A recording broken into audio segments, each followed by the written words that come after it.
are the God who was, who is, and is to come.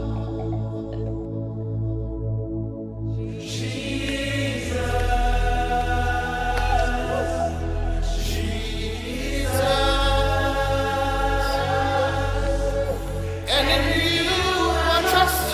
My life is in your hands, Jesus. You are the miracle working God. And you are Yahweh. You are Yahweh.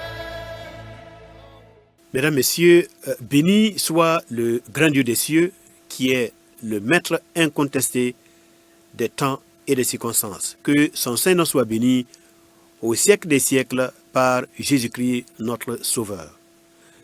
Vous êtes les bienvenus à cette émission Jésus-Christ, Lumière des Nations. Nous avons commencé une petite série qui s'intitule L'Amalécisme. L'Amalécisme qui vient de Amalek. L'Amalécisme est la réponse divine à l'Amalécisme qui est le sionisme messianique. Nous allons expliquer tout ça. Dans notre première émission, nous avons donné les origines d'Amalek. Ensuite, nous avons donné une définition de ce que nous appelons l'amalécisme. Et nous avons vu comment l'amalécisme a progressé. Enfin, nous avons vu l'origine de l'amalécisme à travers la réponse de Pharaon et à travers l'attitude d'Amalek qui est allé combattre Israël à Rephidim. Maintenant, pour ce deuxième numéro de cette série, nous allons voir aujourd'hui la progression de l'amalécisme dans l'histoire. Alors, la progression de l'amalécisme dans l'histoire. L'amalécisme étant le rejet de l'Éternel Dieu d'Israël comme étant le seul vrai Dieu, créateur, rédempteur et souverain. Deuxièmement, le rejet d'Israël comme étant le peuple qu'il a élu, qu'il a choisi parmi les nations de la terre. Donc voilà la définition complète de ce que j'appelle l'amalécisme. C'est une idéologie et nous avons parlé de cela dans notre première série et aujourd'hui nous allons voir maintenant comment cette idéologie, cette pensée va progresser dans l'histoire. La première étape que nous allons voir, c'est la faute du roi Saül. La faute que le roi Saül a commise dans 1 Samuel chapitre 15 verset 7 a permis à l'amalécisme de se propager, donc de traverser l'histoire pour atteindre la période de l'empire Assyrus, l'empire perse, du roi Assyrus, au temps de Mardochée, de Esther et de Haman. Alors, maintenant, parlons de cette faute du roi Saül et expliquons comment la faute du roi Saül a permis à l'amalécisme de subsister et de traverser l'histoire jusqu'à la période du roi Assyrus. En lisant dans 1 Samuel chapitre 15 verset 7, il est écrit Saül, donc le roi Saül, il bâtit Amalek depuis Avila jusqu'à Chour, qui est en face de l'Égypte. 1 Samuel 15, 7. Il prit vivant Agag, roi d'Amalek, et il dévoua par interdit tout le peuple en le passant au fil de l'épée. Mais Saül et le peuple épargnèrent Agag, et les meilleures brebis, les meilleurs bœufs, les meilleures bêtes de la seconde portée, les agneaux gras et tout ce qu'il y avait de bon. Ils ne voulurent pas le dévouer par interdit et ils dévouèrent seulement tout ce qui était méprisable et chétif.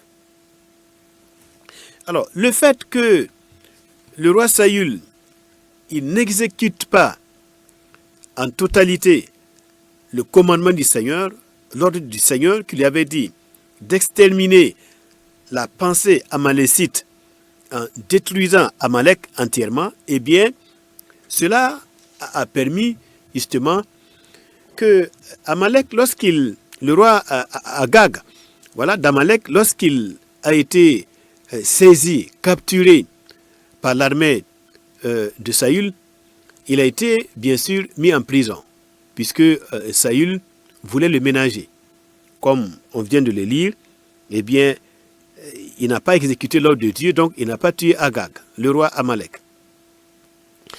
Et pendant donc qu'il le détenait en prison, eh bien, bon, et dans son désir de le ménager, il a permis que Agag ait un contact avec une de ses servantes ou une de ses femmes.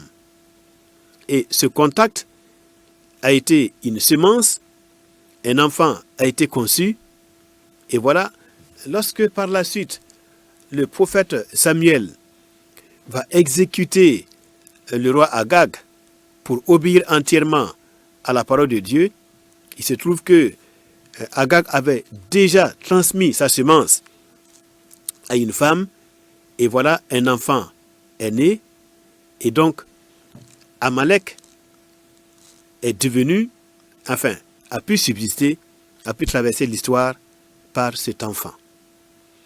Voilà. Or, la pensée de Dieu était qu'il fallait tout de suite stopper la progression de la pensée amalécite, l'amalécisme, c'est-à-dire la négation de l'éternel Dieu et le rejet de son peuple. La haine irrationnelle, la haine sans cause de l'éternel Dieu et de ses plans et de ses élus et de sa façon de gouverner le monde. Dans la pensée de Dieu, il fallait couper court à cela, parce que le rejet de l'éternel Dieu et le rejet de ses plans, de sa pensée, de ses projets, c'est suicidaire pour n'importe quel peuple, pour n'importe quel individu, pour n'importe quelle nation. Les nations et les peuples ne peuvent pas vivre dans la justice, la paix et se pérenniser sur la terre. Elles ne pourront pas demeurer éternellement sur la terre tant que dans leurs pensées et dans leur idéologie, dans leur comportement, eh bien, ils vont s'opposer et ils vont rejeter l'emprise du Seigneur sur eux, ses lois et ses commandements dans leur vie. Donc Dieu voulait guérir immédiatement le monde en le débarrassant de l'amalécisme, le rejet de Dieu. Voilà, cette vie qui consiste à dire qu'il n'y a point de Dieu et il n'a aimé ni choisi personne, il n'a aucun plan, mangeons et buvons, conduisons notre monde comme nous le voulons, comme nous le pensons, il n'y a point de Dieu. Donc Dieu voulait guérir le monde de cette pensée-là, parce que cette pensée, eh bien, elle a entraîné beaucoup de méchanceté dans le cœur des hommes et dans le cœur des femmes. S'il n'y a pas une crainte de Dieu dans le cœur de l'être humain, alors dites-vous bien que la porte est ouverte pour toutes sortes de méchanceté, toutes sortes d'égoïsme, toutes sortes de ténèbres et de pratiques qui vont même à l'encontre de la dignité humaine, qui vont même à l'encontre du respect de la dignité de l'être humain. Voilà. Donc, voyez, c'est pour ça que Dieu avait demandé au roi Saül de stopper cette idéologie-là, en éliminant, à l'époque c'était comme ça, en éliminant Agag, pour que Agag comprenne qu'il n'y a de Dieu qu'en Israël, et Israël est le peuple qu'il a choisi, le peuple microcosme par lequel il veut dévoiler ses plans, dévoiler sa pensée, et par Israël, il veut enseigner les autres peuples à avoir confiance en lui, pour que, à la fin de l'histoire, toutes les nations, toutes les familles des peuples soient bénies par la postérité d'Abraham, par Jésus-Christ. Et malheureusement, on voit que Saül a été plus royal que le roi, et bon, il a jugé bon de faire comme il le pensait. Il a épargné, malheureusement, il a épargné Agag, et voilà, cet enfant qui est né va permettre la progression, la survie et la progression de l'amalécisme dans le monde. Alors, lorsque nous lisons maintenant la connexion de cette histoire, la conséquence de cette histoire sur le royaume d'Assyrus, dans Esther chapitre 3, verset 1 à 6, on va voir que cette faute du roi Saül va avoir une conséquence profonde sur la vie des Juifs dans le royaume d'Assyrus, le Perse. Dans Esther chapitre 3, verset 1 au verset 6. Esther chapitre 3, verset 1 au verset 6. Après ces choses, le roi Assyrus fit monter au pouvoir Aman, fils d'Amadatta, l'Agagite. Donc, le roi Assyrus, il va faire monter sur le trône de premier ministre un certain Aman qui est descendant de Agag. Donc, ce Aman est un des descendants de cet enfant qui était conçu par le roi Agag, qui a été saisi par Saül pendant le temps qu'il était en prison. Voilà la conséquence. Voilà la conséquence de la faute du roi Saül. Aman est un descendant de cet enfant qui a été conçu en prison. Donc, suite à la faute du roi Saül. C'est pourquoi l'Écriture nous précise que Aman, en Assyrus, là, dans le royaume perse, pendant le temps d'Assyrus, Aman était descendant d'Agag, les Agagites. Il l'éleva en dignité et plaça son siège au-dessus de ceux de tous les chefs qui étaient auprès de lui. Tous les serviteurs du roi qui se tenaient à la porte du roi fléchissaient le genou et se prosternaient devant Aman, car tel était l'ordre du roi à son égard. Mais Mardokhai, appelé encore Mardoché, ne fléchissait point le genou et ne se prosternait point. Et les serviteurs du roi, qui se tenaient à la porte du roi, dirent à Mardokhai, à Mardoché, pourquoi transgresses-tu l'ordre du roi? Comme il le lui répétait chaque jour et qu'il ne les écoutait pas, ils en firent rapport à Aman, le premier ministre, l'Agagite, pour voir si Mardoché persisterait dans sa résolution, car il leur avait dit qu'il était juif. Et Aman vit que Mardoché ne fléchissait point le genou et ne se prosternait point devant lui.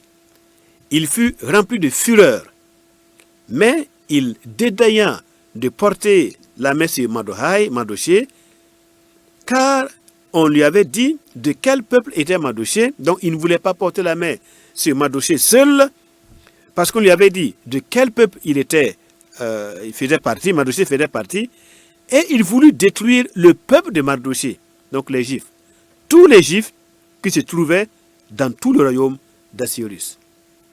Donc voilà ici ce fameux personnage Aman, qui est l'un des ancêtres de cet enfant qui était conçu en prison par Agag au temps lors de la faute du roi Saül. On le voit, lorsqu'il arrive maintenant à une position de pouvoir, on le voit animé d'une haine irrationnelle, d'une haine sans cause contre les Juifs, d'accord? Et là, il va manigancer, il va trouver des astuces pour mettre en péril la vie de l'ensemble de tous les Juifs qui habitaient dans tout le royaume Assyrus qui était composé de 127 provinces. Voilà. Donc, ici, ce que l'Écriture veut nous enseigner, c'est que l'amalécisme a ressurgi dans le cœur de Aman, qui est un descendant d'Amalek. Et voilà, l'amalécisme va mettre en péril l'existence même du peuple de Dieu, les Juifs, dans le royaume d'Assyrus. Alors, on sait ce qui s'est passé à la suite de cette histoire. Finalement, Mardoché et la reine Esther, avec leurs serviteurs et leurs servantes, ils ont dû recourir au jeûne et à la prière, à des intercessions puissantes devant Dieu, pour finalement avoir la victoire sur Aman. Et tandis que Aman avait préparé le bûcher, il avait préparé l'endroit pour pour pendre Mardochée, eh bien, il y a eu un retournement de situation et c'est Aman, le premier ministre du roi Assuérus, qui a été pendu sur ce bois. Et les Juifs vont célébrer ce retournement de situation, cette victoire inattendue, alors qu'Israël, le peuple juif, allait tout droit vers un génocide. Eh bien, ils vont célébrer cette grande victoire, ce retournement de situation, par ce qu'on appelle la fête des Purim. Purim qui veut dire déguisement. La fête des Purim. Pour dire que l'histoire, en fait, a été déguisée. Il y a un déguisement de l'histoire. Et ce qui devait leur arriver, l'amalécisme qui avait pour but de détruire entièrement le peuple juif. Le peuple juif qui est le peuple par lequel Dieu a prévu de faire passer le Messie par ce peuple, le sauveur du monde par ce peuple, pour qu'un jour, toutes les nations de la terre soient dirigées et guidées par ce Messie. Toutes les nations de la terre soient sauvées, vous voyez, de la tyrannie du péché, de la mort éternelle et de toutes les guerres et de tout le mal qu'il y a dans le monde. Eh bien, donc, on voit que Aman a été réellement l'objet, enfin, l'instrument par lequel l'amalécisme s'est opposé fondamentalement au plan de rédemption, au plan de guérison, de délivrance que Dieu a mis en place pour qu'à la fin des temps, les nations soient sauvées par un descendant du peuple juif.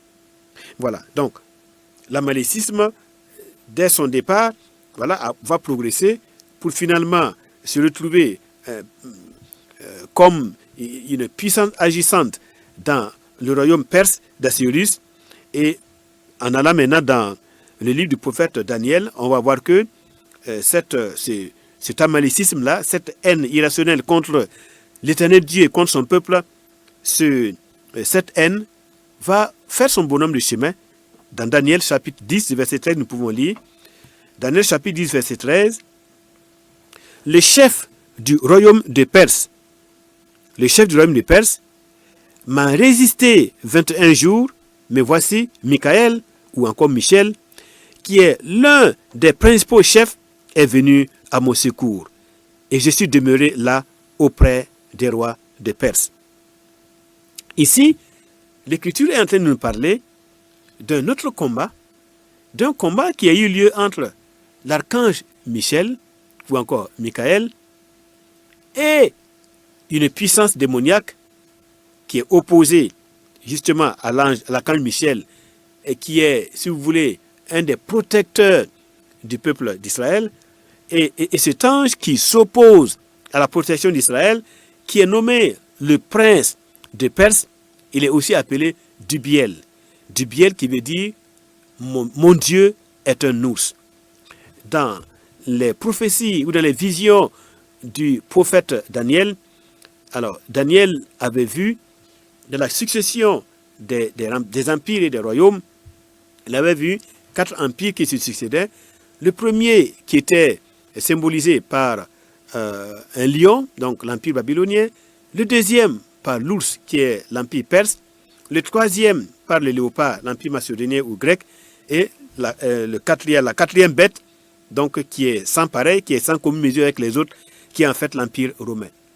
Et donc, par la suite, le prophète Daniel va expliquer que le deuxième empire, qui est représenté par l'ours, eh bien, qui symbolise la Perse, alors, la Perse va jouer un rôle très important dans l'histoire, et ce rôle important joué ici, c'est ce que nous voyons, c'est que le prince de la Perse va s'opposer farouchement à l'archange Michel, qui est chargé d'apporter les informations dont Daniel avait besoin en ce qui concerne le sort de son peuple, et qui était amené en captivité à Babylone pour une période de 70 ans.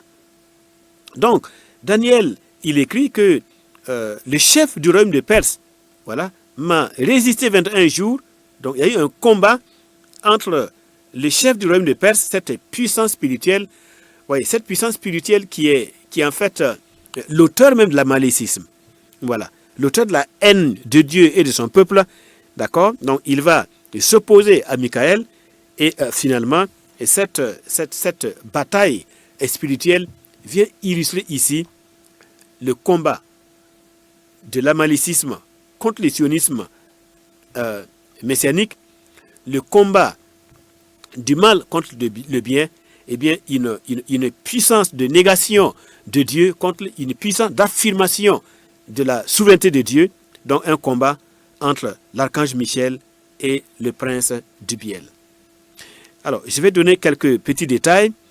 Michael, son nom signifie Mi-A-El en hébreu, Mi-A-El qui veut dire qui est comme elle, qui est comme l'Éternel. Et Dubiel veut dire mon Dieu est un ours. Donc on voit bien l'archange Michel, tandis que son nom donne une affirmation de la supériorité du Dieu d'Israël. Son caractère souverain et suprême, incomparable. Comme il est dit, il n'y a de Dieu qu'en Israël. Et ce Dieu est souverain, il est souverainement élevé au-dessus des peuples, il est incomparable comme Dieu. Donc, Mi-A-El, qui est comme l'Éternel. Maintenant, de l'autre côté, eh bien, nous avons Dubiel, donc, qui affirme que mon Dieu est un ours, mon Dieu est une puissance, voilà, qui dévore, une puissance qui écrase. Et donc, voilà comment l'amalicisme va progresser dans le monde et l'amalicisme va expliquer le combat de l'archange Michel et contre cette puissance démoniaque qui est Dubiel. Alors, maintenant, après cette progression de l'amalicisme, nous allons voir que l'amalicisme ne va pas s'arrêter là. Tout au long de l'histoire, l'amalicisme va agir. Voilà, la négation de Dieu, de l'éternel Dieu comme le seul vrai Dieu, le Dieu d'Israël comme le seul vrai Dieu, et le rejet d'Israël comme étant le peuple choisi de l'Éternel. Maintenant, on sait que cet amalicisme va atteindre son apogée final lors de la guerre de Gog et de Magog. Dans Zacharie chapitre 14, verset 2, verset 7, il est écrit « Je rassemblerai toutes les nations pour qu'elles attaquent Jérusalem. La ville sera prise, les maisons seront pillées, les femmes violées, la moitié de la ville ira en captivité, mais le reste du peuple ne sera pas exterminé de la ville. Et l'Éternel paraîtra et il combattra ces nations comme il combat au jour de la bataille. » Oui, c'est le combat de l'Éternel contre l'amalicisme. Ses pieds se poseront en ce jour-là sur la montagne des Oliviers, qui est vis-à-vis de Jérusalem, du côté de l'Orient. La montagne des Oliviers se fendra par le milieu, à l'Orient et à l'Occident, et il se formera une très grande vallée. Une moitié de la vallée reculera vers le septentrion et une moitié vers le midi. Vous fuirez alors dans la vallée de mes montagnes, car la vallée des montagnes s'étendra jusqu'à Arsel. Vous fuirez comme vous avez fui devant le tremblement de terre au temps d'Osias, roi de Juda. Et l'Éternel, mon Dieu, viendra et tous ses saints avec lui. En ce jour-là, il n'y aura point de lumière. Il y aura du froid et de la glace. Ce sera un jour unique, connu de l'Éternel, et qui ne sera ni jour ni nuit. Voilà, donc on voit que cette obstination de l'amalicisme à nier l'Éternel Dieu comme le seul vrai Dieu, bon, ça va pousser le Seigneur à fortifier le cœur des nations, et comme il avait dit à Pharaon, hein, il a endurci le cœur de Pharaon. De la même manière, Dieu va endurcir le cœur de plusieurs nations. Ces nations appelées Gog et Magog, voilà, vont se rassembler pour finalement lancer une dernière attaque, l'attaque décisive, ultime, contre le Dieu d'Israël et contre le peuple d'Israël. Non seulement pour vaincre le Dieu d'Israël, si c'était possible, mais aussi pour vaincre le peuple qu'il s'est choisi, par lequel il veut manifester, il veut révéler ses voies aux fils des hommes, à toutes les nations de la terre. Alors, lorsque nous avançons dans la suite de cette étude, nous nous rendons compte que l'Éternel Dieu va répondre à l'amalicisme. Il va répondre à l'amalicisme par la parole de ses prophètes. La parole souveraine des prophètes, eh bien, va nous annoncer ce que Dieu a choisi de faire, la stratégie qu'il va adopter et comment le plan de Dieu contre l'amalicisme va arriver à son terme et comment Dieu va vaincre l'amalicisme pour finalement atteindre son but, son objectif final qui est d'introniser son fils, le roi Jésus-Christ, à Sion, comme roi d'Israël, mais aussi comme roi des rois, afin qu'il gouverne la terre en son nom, dans la justice, dans la miséricorde et dans la paix, et que ce soit une ère messianique, une période de prospérité mondiale, une période de connaissance spirituelle profonde de l'Éternel Dieu, afin que la terre reflète l'image de celui qu'il a créé. Dans une prochaine émission, nous allons continuer de développer la réponse de l'Éternel Dieu à l'amalecisme. Que le Seigneur soit avec chacun de vous et qu'il nous aide à comprendre sa pensée à travers l'histoire. Que Dieu vous bénisse dans le précieux nom du Seigneur Jésus-Christ qui vient bientôt. Amen. You are Yahweh. You are Yahweh. You are Yahweh. You are Yahweh.